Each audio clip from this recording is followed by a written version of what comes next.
Teman kita boleh berdoa terlebih dahulu. Bapa kami yang di sorga, kami datang untuk boleh mengucap syukur pada saat hari ini.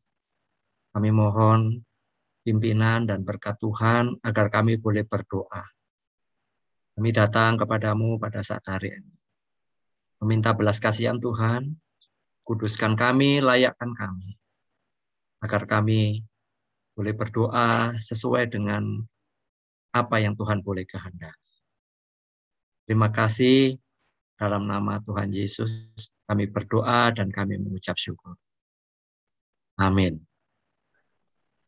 Satu pujian lagi sebelum kita mendengarkan firman Tuhan. Nah, biarlah melalui pujian ini, kita kembali diingatkan tentang kadang-kadang memang persoalan yang kita hadapi ini silih berganti ya. Kita seringkali mengalami banyak hal yang sulit untuk kita mengerti. Nah, ini biarlah nanti menjadi perenungan kita pada malam hari ini. Saya akan sharekan.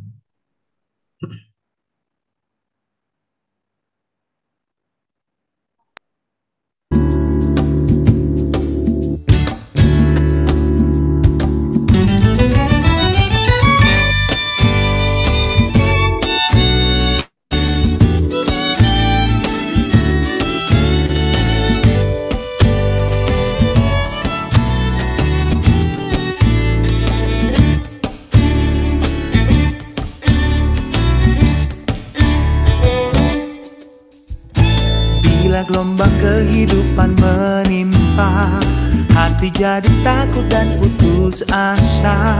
Jangan lupa berkat Tuhan hitunglah, pasti kau tercengang akan karyanya. Adakah berat bebanmu menekan, dan salib yang kau pikul melelahkan? Hitung berkatnya pastilah kau lega, kau kan bergirang dan terus memujinya. Hitung berkat satu persatu, dan lihatlah karya Tuhanmu. Hitung berkat satu persatu, hitung berkat yang melimpah padamu. Bila kau memandang harta orang lain, ingat janji Kristus yang lebih permai. Hitung berkat Tuhan yang tak terbeli, pahala di surga yang tak terperi.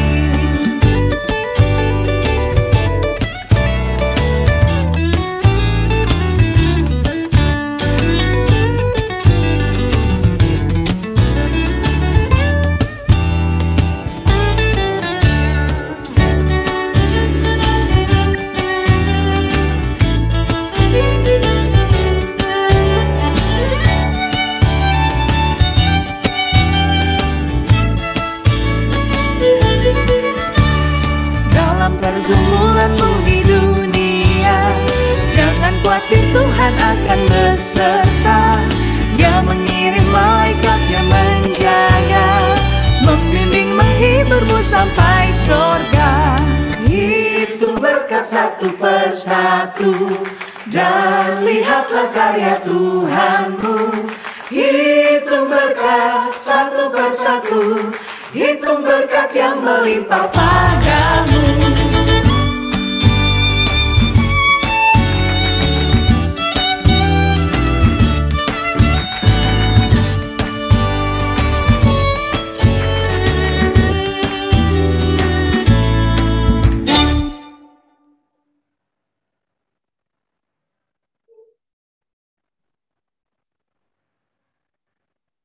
Nah, teman-teman, menghitung berkat Tuhan itu gampang apa susah ya?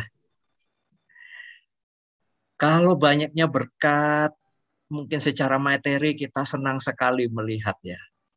Tetapi sesungguhnya berkat Tuhan terbesar adalah ketika kita menerima anugerah keselamatan di dalam Tuhan Yesus Kristus. Itu adalah anugerah yang terbesar di dalam kehidupan kita. Nah, hari ini kita akan merenungkan satu bagian firman Tuhan. Saya ingin mengajak kita untuk boleh melihat bahwa banyak persoalan-persoalan yang seringkali terjadi di dalam kehidupan kita, Dan kita seringkali mempertanyakan itu kepada Tuhan. Mari saya mengajak kita, saya sharekan dulu ya, saya sharekan dulu.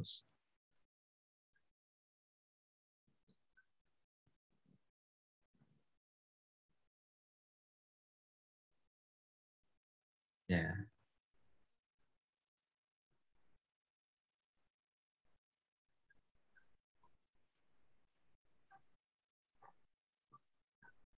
Belum kelihatan semua ya. Ya. Nah, kita akan merenungkan satu firman Tuhan, yaitu dengan satu tema doa dan gelombang masalah. Yang terambil dari Mazmur nomor 69 ayat yang ketiga. Saya akan sharekan ayatnya ya. Aku tenggelam ke dalam rawa yang dalam. Tidak ada tempat bertumpu. Aku telah terperosok ke air yang dalam. Gelombang pasang menghanyutkan aku. Kalau kita memperhatikan sekilas dari bacaan kita, Mazmur 69, kita sudah melihat bagaimana pergumulan penulis, yaitu Daud, menghadapi satu pergumulan yang begitu hebat di dalam hidupnya. Nah, pergumulan ini dia gambarkan seakan-akan dia berada di dalam rawa-rawa yang dalam. Ketika dia semakin bergerak, maka seakan-akan lumpur yang menjadi pijakan itu semakin menyedot dia ke dalam. Ketika dia mencari tempat untuk bertumpu agar tidak semakin tenggelam, justru sebaliknya ketika dia banyak bergerak, semakin membuat dia tenggelam. Maka ketika dia menuliskan, aku terperosok ke air yang dalam, gelombang pasang menghanyutkan aku. Itu menunjukkan satu kondisi yang berat yang sedang dialami oleh Daud atau penulis Mazmur ini. Nah, teman-teman, ada orang yang bertanya kepada saya begini, mengapa masalah itu datang bertubi-tubi ya? Dan nanti kita akan belajar apa yang sedang dialami oleh pemazmur, khususnya Daud. Tidak sedikit orang bercerita kepada saya dengan mengatakan, Pak, saya sudah berdoa, saya sudah membaca firman. Tapi kenapa masalah yang saya alami ini terus datang? Kalau orang lain ngomong, ini bukan saudara seiman mengatakan seakan-akan saya ini kena kutuk, Pak. Sementara yang lain mengatakan bahwa saya ini sedang istilahnya terikat dengan hal-hal yang buruk, kuasa-kuasa kegelapan. Ada yang mengatakan bahwa leluhur saya itu marah. Tidak sedikit orang bertanya-tanya tentang persoalan yang bertubi-tubi datang kepada dirinya. Mungkin ketika dia mengalami sakit, kemudian baru sembuh, mungkin saudaranya yang sakit, atau istilahnya anak atau istrinya yang sakit, mengalami sebuah kecelakaan, lalu kemudian muncul kecelakaan yang lain. Mengalami satu kerugian, lalu muncul kemudian kerugian-kerugian yang lain, dan banyak hal.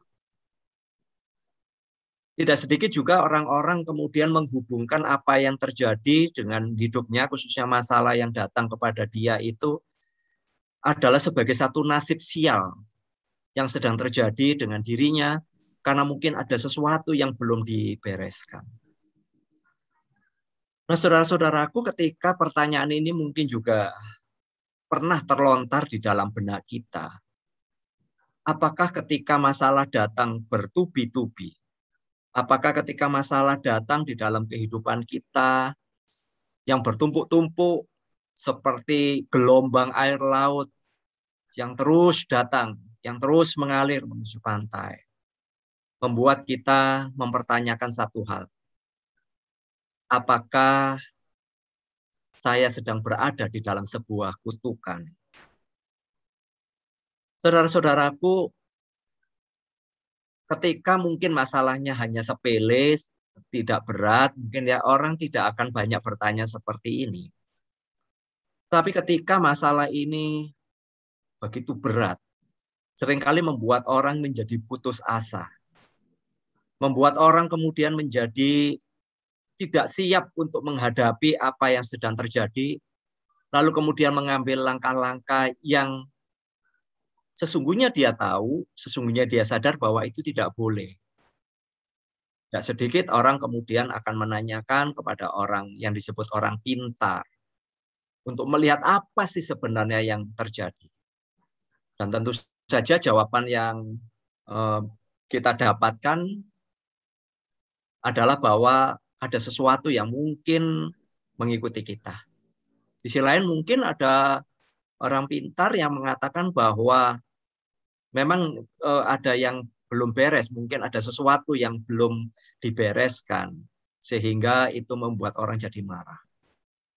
Bagaimana sebenarnya iman Kristen melihat persoalan-persoalan yang datang ini? Apakah memang benar bahwa yang terjadi itu adalah wujud kesialan? Atau kemudian ada sesuatu yang belum dibereskan?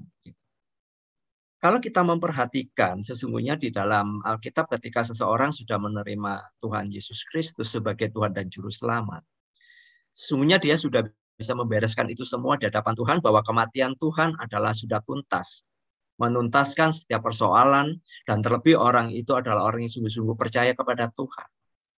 Kita melihat juga bahwa ketika orang percaya kepada Tuhan kan bukan menurut kemauan dia, tetapi bagaimana Roh Kudus memanggil dia untuk dia boleh mengenal Kristus, lalu kemudian mengalami lahir baru, dia bisa mengalami sebuah pertobatan, lalu kemudian dia bisa mengalami sebuah perubahan. Artinya karya Kristus adalah sempurna dan tuntas. Bahwa tidak ada satupun kuasa apapun yang ada di bawah muka bumi ini yang sanggup memisahkan kita dari kasih Allah. Seakan-akan kemudian kalau kita mendapat kesialan, artinya banyak orang berpikir atau beberapa orang berpikir bahwa Roh Kudusnya sedang pergi, begitu. Bukan itu, teman-teman. Tetapi ketika persoalan itu datang bertubi-tubi, mari kita coba melihat apa yang dialami oleh pemazmur di dalam bagian ini. Dari ayat pertama sampai dengan ayat yang ke-21, Daud itu mengeluh tentang kesusahan dan kesulitan besar yang dia alami.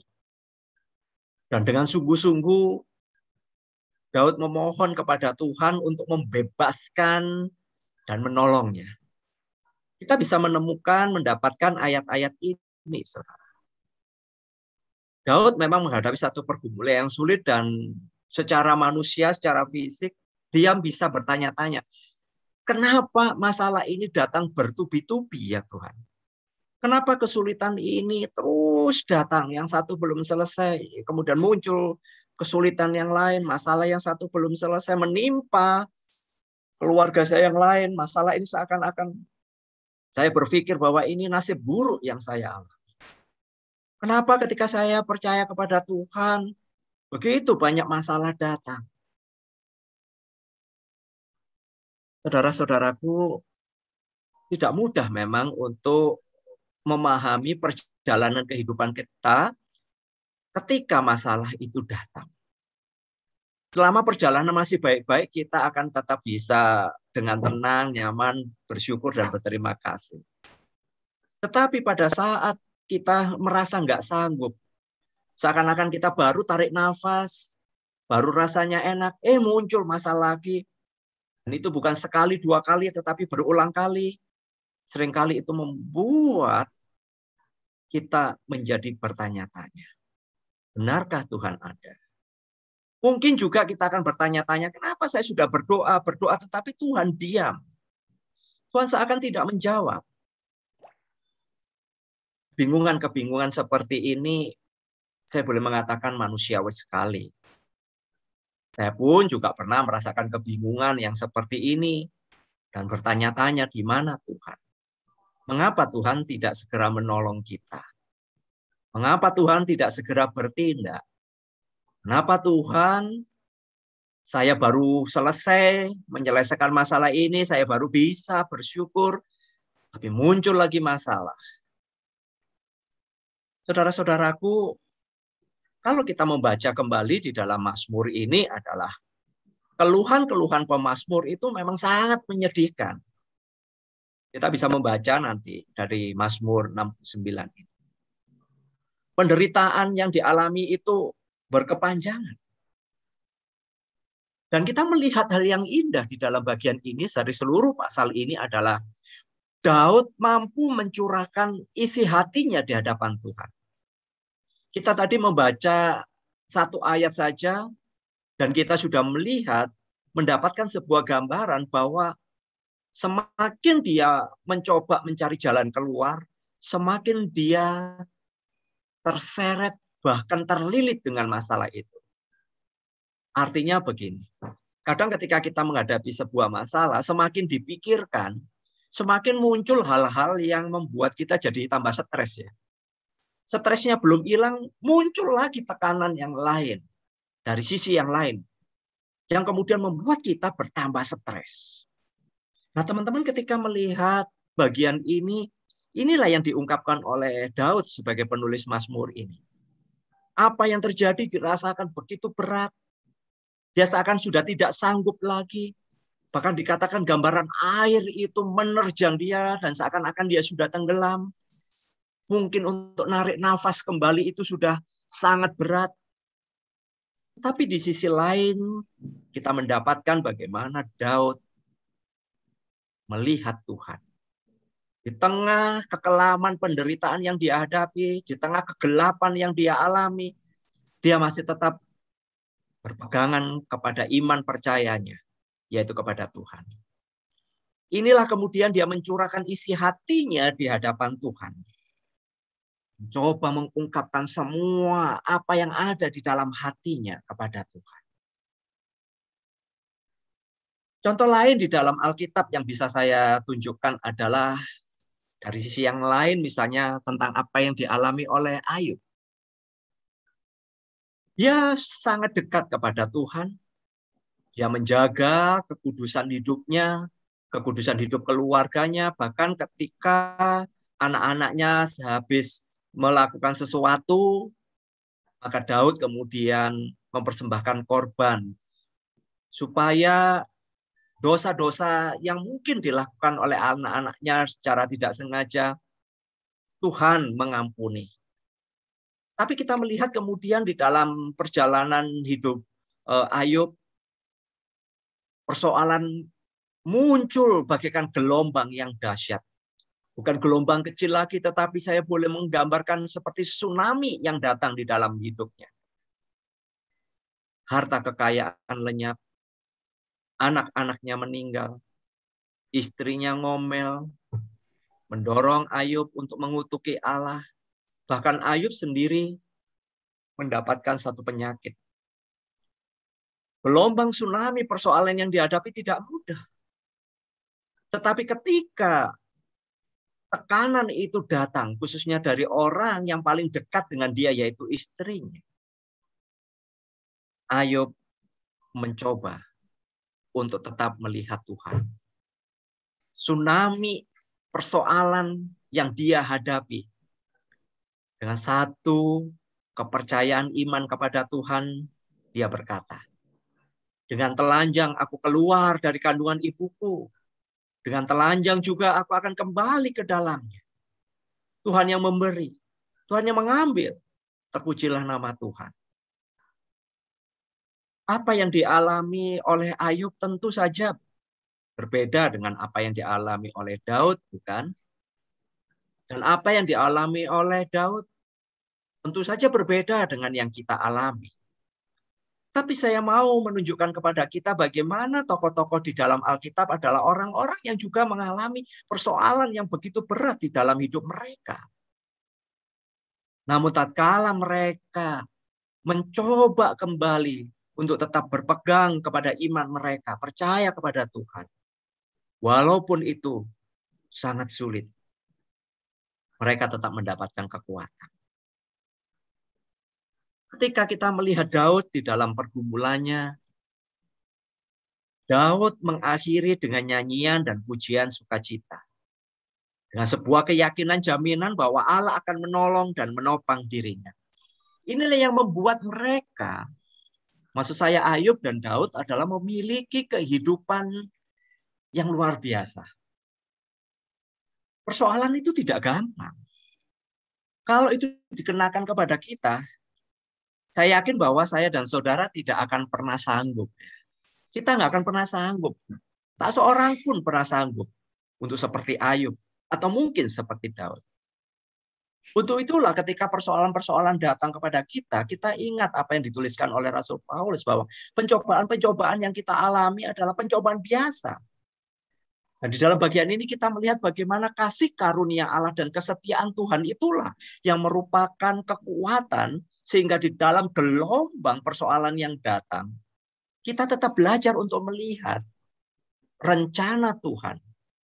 Bahwa di dalam atau di balik persoalan yang kita alami, Tuhan punya rencana yang indah.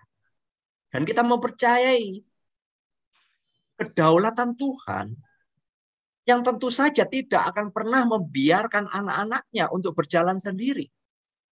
Karena dia adalah Tuhan yang setia dengan janjinya. Ketika gelombang masalah itu datang bertubi-tubi, sesungguhnya Tuhan tidak membiarkan kita sendiri. Dan sekali lagi ketika kita memang di dalam keadaan putus asa, kemudian ketika kita mendapatkan omongan dari orang lain seakan-akan ada hal-hal yang tidak beres, teman-teman kita harus tetap berfokus bahwa kita sudah menjadi milik Kristus. Kita harus fokus bahwa Kristus itu sudah mati bagi kita, menebus dosa-dosa kita. Dan disinilah menjadi kekuatan bagi kita untuk terus melangkah. Memang rasanya berat, tetapi ingatlah bahwa Tuhan tidak pernah membiarkan kita sendiri. Tuhan senantiasa menyertai umatnya. Tuhan senantiasa menuntun kita. Tuhan hanya meminta kita untuk percaya kepadanya. Dan disinilah kita belajar satu hal yang paling penting. Doa bukanlah agar Tuhan kemudian menyenangkan kita. Bukan itu. Tapi sesungguhnya doa itu mengajarkan kepada kita, yaitu untuk mengubah kita. Seperti yang selalu saya sampaikan bahwa doa-doa kita itu bukan sebuah transaksi dengan Tuhan. Bukan kemudian membuat seakan-akan Tuhan berhutang kepada kita ketika kita itu rajin berdoa, ketika itu rajin membaca Alkitab, kita mungkin rajin ibadah walaupun secara online atau sekarang sudah onsite. Seakan-akan Tuhan berhutang. Lalu kemudian kita berhak menuntut Tuhan untuk kemudian memperlancar jalan kita. Sesungguhnya kita ini adalah ciptaan. Sesungguhnya kita ini diselamatkan berdasarkan anugerah, belas kasih daripada Tuhan. Jadi Tuhan tidak pernah berhutang kepada kita, pada kutip dengan kebaikan-kebaikan yang kita lakukan. Tidak ada. Tuhan sesungguhnya penuh dengan belas kasih. Dan Tuhan sudah berjanji untuk menyertai. Disitulah ketika persoalan itu datang. Meskipun gelombang persoalan itu datang bertubi-tubi, sesungguhnya itu akan mengubah kita. Mengubah apa? Mungkin konsep kita yang selama ini melihat Tuhan hanya sebagai sumber jawaban dalam arti bahwa Tuhan harus menjawab apapun yang kita minta. Tuhan harus menuruti semua yang kita minta. Bukan itu. Tuhan adalah pencipta kita. Tuhan adalah Tuhan yang kudus. Tuhan adalah Tuhan yang berdaulat atas hidup umatnya. Jadi ketika kita mengalami persoalan-persoalan ini, justru di sinilah kita harus semakin dekat kepada Tuhan. Bukan kemudian untuk meminta kita dibebaskan semuanya seakan-akan kita kemudian melewati jalan tol. Bukan itu. Tapi kita berdoa agar melalui persoalan-persoalan yang bertubi-tubi datang itu mengajar kita, menuntun kita untuk dekat kepada Tuhan. Untuk terus percaya kepada Dia bahwa Dia adalah Tuhan yang berkuasa atas hidup kita. Saudara-saudaraku, apakah pada saat ini kita sedang bergumul dengan kehidupan doa kita? Mungkin teman-teman sudah berdoa sekian lama, tapi doa itu seakan-akan belum ada jawaban. Dan celakanya mungkin Tuhan sudah menjawab, tetapi kita tidak pernah peka dan peduli dengan jawaban Tuhan. Kita tidak peka tentang jawaban yang Tuhan berikan kepada kita. Mungkin kita juga bergumul pada saat hari ini, kok tidak ada hasilnya ya? Sesungguhnya ketika kita berdoa, bukan transaksi dengan Tuhan. Jadi ketika kita mengharapkan doa ini, kemudian hasilnya seperti ini, itu kan kita. Tuhan bukan mesin ATM kita. Justru ketika kita melihat hasil yang sesungguhnya itu adalah apakah kita semakin percaya kepada Tuhan? Apakah hati kita semakin tunduk kepada Tuhan? Apakah kita semakin memahami bahwa kita ini adalah anak Tuhan yang setiap hari mengandalkan anugerah dan kemurahan Tuhan? Mungkin saat ini juga saudara sedang bertanya-tanya, apakah Tuhan mendengarkan doa-doa saja? Saudara, ingatlah apa yang Tuhan katakan ketika kita boleh datang, Tuhan pasti mendengarkan. Tentu saja mungkin doa kita yang salah. Seakan-akan kita meminta roti, tetapi sesungguhnya kita tidak memahami bahwa yang kita minta itu adalah batu. Sehingga Tuhan tentu saja tidak akan memberikan itu kepada kita. Namun percayalah bahwa Tuhan adalah Tuhan yang mendengarkan setiap doa-doa kita. Bahwa saya dan saudara dipanggil oleh Tuhan adalah untuk masuk ke dalam persekutuan dengan Tuhan. Saya dan saudara dipanggil oleh Tuhan adalah untuk memiliki relasi dengan Tuhan.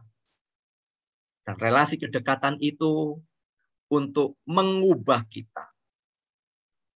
Membuat kita semakin bersandar kepada Dia. Masalahnya bukan dengan doa.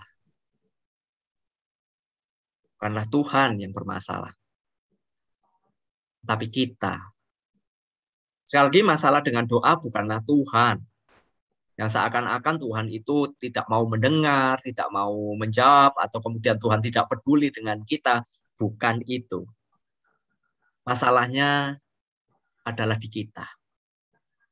Sadarkah bahwa ketika kita berdoa, seringkali kita menempatkan diri kita bukan sebagai seorang hamba yang memohon kepada Tuhan. Tapi kita bertindak sebagai Tuhan yang meminta hamba untuk melakukan. Tentu saja ini konsep yang terbalik, bukan? Sekali lagi masalahnya dengan doa bukanlah Tuhan, tetapi kita. Masalahnya adalah di kita. Maka ketika gelombang persoalan itu datang bertubi-tubi di dalam kehidupan kita, mari coba kita boleh mengevaluasi di dalam kehidupan kita.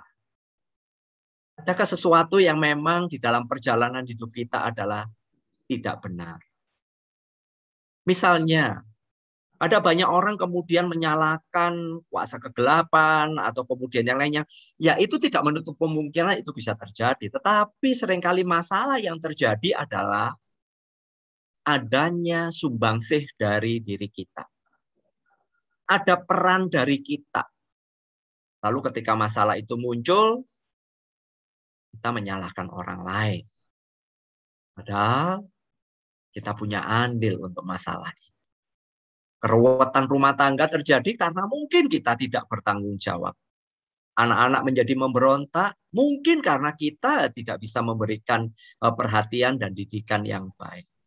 Ada banyak hal di dalam kehidupan kita, kalau kita kaji, kita evaluasi, kita tengok kembali, ada banyak andil kita, bukan yang sesungguhnya kitalah yang menciptakan masalah. Jadi mari pada saat hari ini kita boleh datang kepada Tuhan bersama-sama. Seperti satu tulisan yang boleh saya sharekan kepada kita. Ketika kita menghadapi masalah yang sulit, wajar sekali kita untuk mencari solusi ya. Tetapi ingatlah, Solusi Tuhan mungkin sangat berbeda dari solusi kita. Doa bukanlah sebuah kelambanan, seakan-akan kok lambat sekali ya. Kelamaanlah pakai doa. Tapi doa sesungguhnya adalah tindakan kepercayaan. Kita masih dapat bekerja untuk menuju resolusi. Kita bisa mengupayakan apa yang masih bisa kita upayakan, bukan? Tetapi kita menyerahkan hasilnya kepada Tuhan. Dan tentu saja di dalam kedaulatan kuasa Tuhan, Tuhan akan bertindak sesuai dengan waktunya yang tepat menurut Tuhan. Jadi intinya, jangan pernah mengabaikan kekuatan doa. Nah, mari teman-teman, kita mulai semangat kembali, meskipun persoalan datang silih berganti, bertubi-tubi bagaikan gelombang yang silih berganti.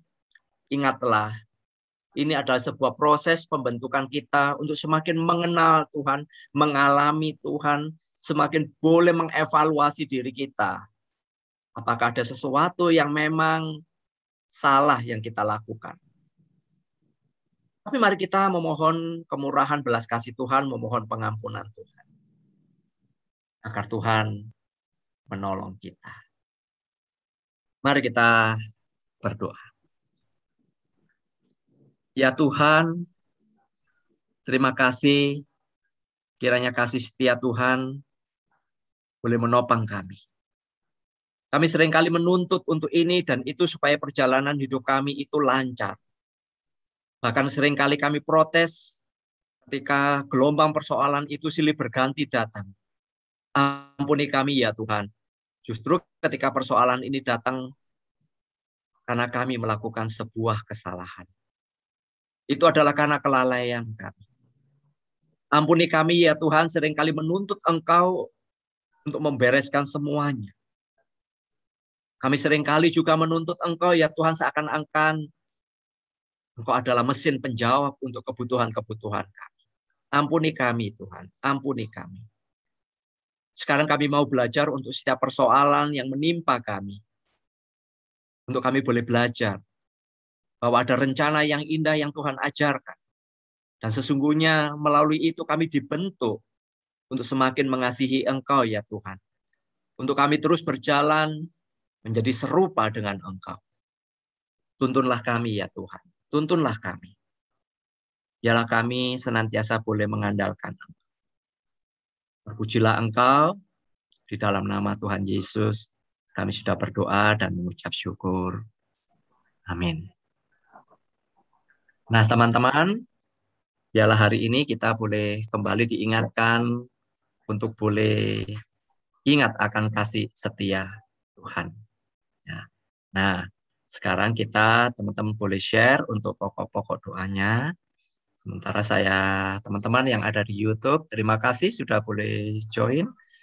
Dan sekarang saya menutup untuk di link